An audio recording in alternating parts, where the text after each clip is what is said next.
Women never chase you because you never give them anything to chase. In other words, you're so locked in and focused on just this woman from the very start that you push all of the other things in your life aside, and she is the accommodation.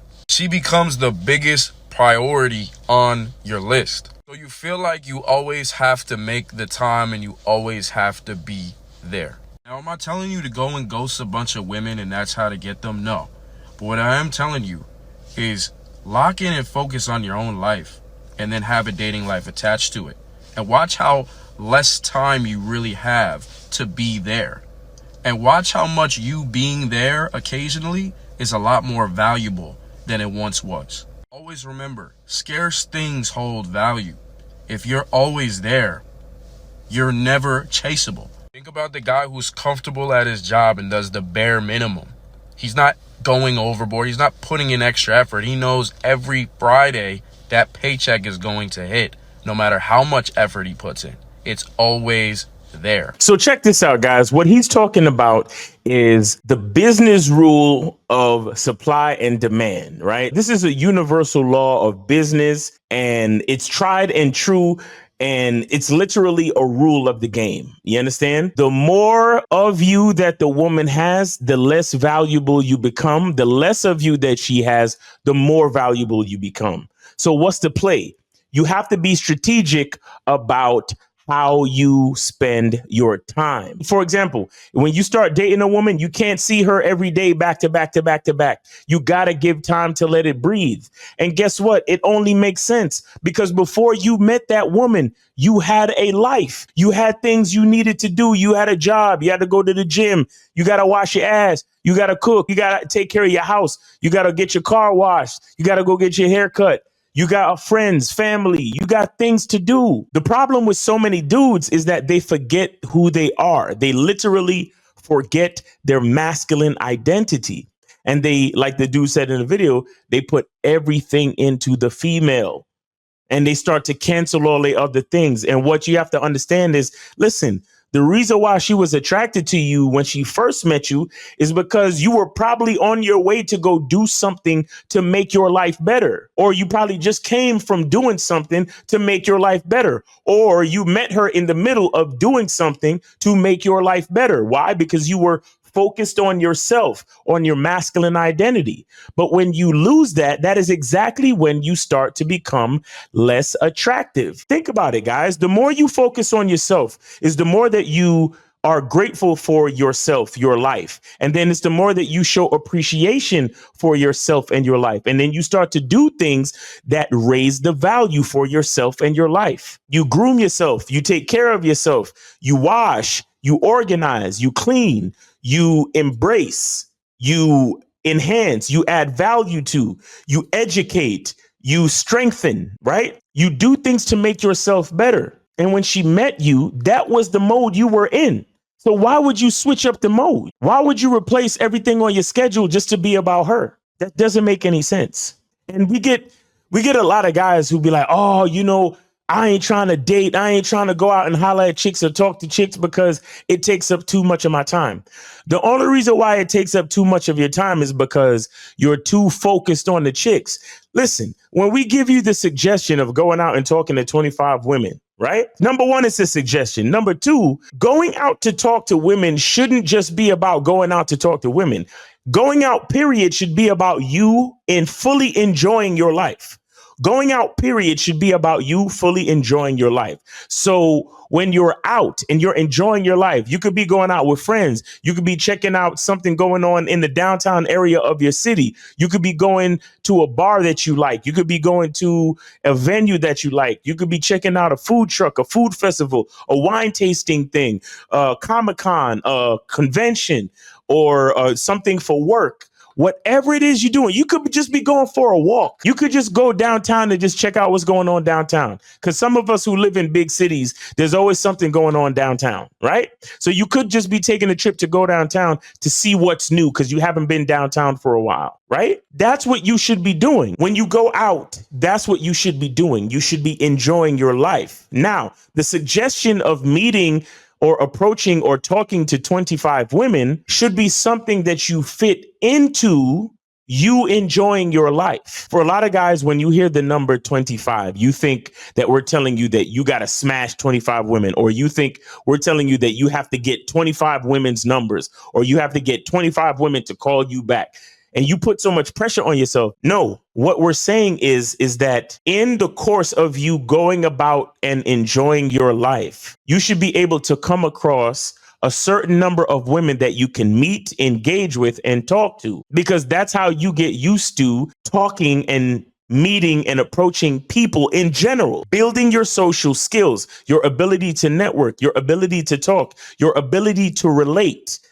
You say you want a relationship. You say you want a roster of women. Well, you need to know how to relate to people. It doesn't work if you don't know how to relate to people. It doesn't work if you don't know how to meet people. It doesn't work if you don't know how to verbally and socially engage with other human beings, period. And with all that being said, it should be just an added practice of you already enjoying your life. It's not that you're going out to talk to women, is that you're going out to enjoy yourself. And over the course of you enjoying yourself, you meet people. Because let me explain something to you guys, whether you know it or not, meeting people should be an enjoyable experience. Meeting people should add to your life. Meeting people should enhance your life. Contrary to popular belief, right? Meeting people should be an enhancement to your life.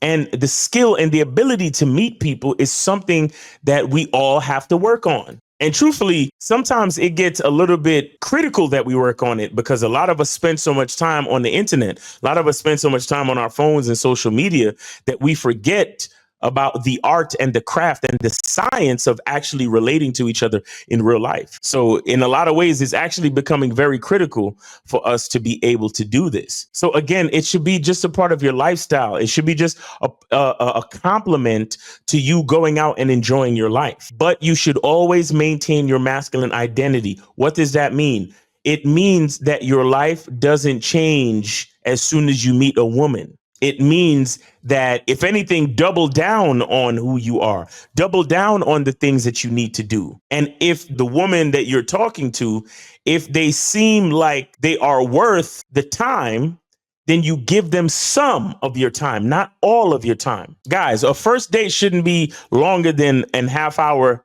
to 45 minutes. I get stories of guys going on dates for 2 and 3 hours. First dates, just meeting a person for the first time, and they on dates for 2 to 3 hours. That is crazy, my G. That is crazy. You should not be doing that. A first date should be 30 to 45 minutes tops. And when I say 45 minutes, that means that the conversation is good, everything's clicking, and y'all headed back to the crib. That's what that means. But a good 20 to 30 minutes, you meet each other. If you're at a bar getting a drink, one drink, you talk, everything's cool. And if y'all like each other, y'all set up something for next week or something like that. Again, the rule is the less you have of something, the more valuable it is. The more you have of something, the less valuable it is, right? The more rare that something is, the more valuable it is. The less rare is the less value.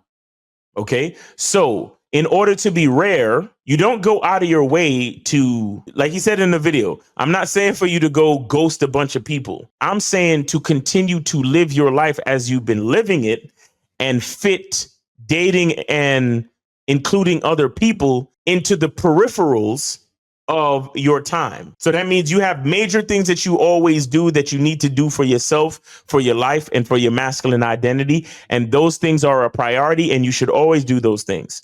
But if you have an extra half hour to an hour and you want to go meet somebody, you want to go have a drink with somebody, you want to go hang out with somebody, you want to make some time to go meet people, then do that and then get back to your life, because it's you getting back to your life, like I said, that creates the attractive person. It's you focusing on your masculine identity. It's you focusing on who you are that makes you the attractive person. Because the more focus you have on yourself is the more you're able to do things how you want them done, so you can live the type of life that you truly want to live. And as you live the type of life that you truly want to live, guess what? You're going to be more confident. You're going to have more peace. You're going to be happy. And when people meet you, that's what's going to make you attractive, because they see that you are focused on yourself. And they see that you treat yourself well. That's what women do a lot of the times. When they meet a man, they look at the man and they think to themselves, If he treats himself well, then he has the ability to treat someone he loves well because he loves himself. Subconsciously, that's what women do. They look at how much you love yourself to gauge how much love you can possibly show them. And it's not even about you showing them love, but if you live a life of love, then they're going to benefit from that love by default. Do you understand? But when they see that you switch up the game and start to try to spend all your time, energy, and resources with or on them, they realize, oh, he never loved himself from the beginning because he's busy trying to spend all his money, time, attention, energy, and resource on me because he's trying to keep me. No, she wants a man that's going to spend time, money, energy, and resources on himself and then just bring her along for the ride. Because consciously and logically speaking, it is more sustainable for me to continually treat myself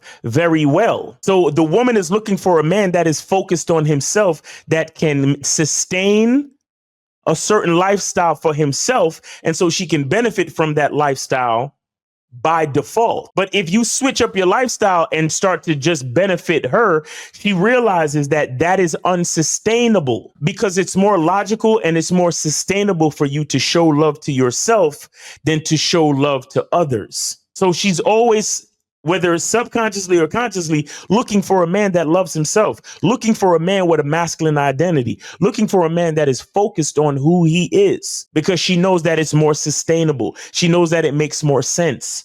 And with that, she has to deal with that she can't see you all the time, that she can't have access to you whenever she wants. And when she realizes that, she realizes, oh, this is a guy that is on point. This is a guy that loves himself. This is a guy that knows how to use his time, energy, and attention wisely and strategically. I want to be a part of what he's doing because he's focused. That's the difference, guys. All right. So it's your boy, Miles Cunningham. Hope you got some from this video. Hope you're having a great day. Be good to yourself. Be grateful. And remember, the truth is inside you. Peace.